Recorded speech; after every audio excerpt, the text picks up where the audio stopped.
I come from DataX Society. I am the educational head, and DataX Society lives for just one mission, which is to look for a safer digital environment in and across Meghalaya. And we are an organization that has actively been working in and around Shillong for the last 2 years. We have empowered over 8,000 students, spread awareness, and we are looking forward to covering more students so that we are able to reach a much more specific target audience.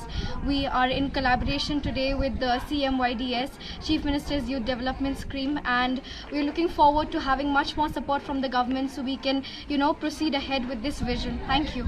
Yeah, so we were talking about cell phone addiction, cyberbullying, because a lot of these students in the rural areas are targeted about cyberbullying, and there is not much exposure to the mental health awareness and everything here.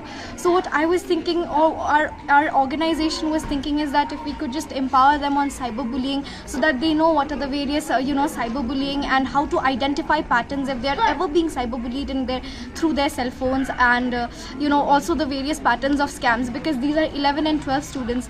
Once they graduate, or even after 12, they might be looking for jobs, and these scams for jobs and everything keeps happening in and around. So our motive was to empower them through this workshop. Thank you.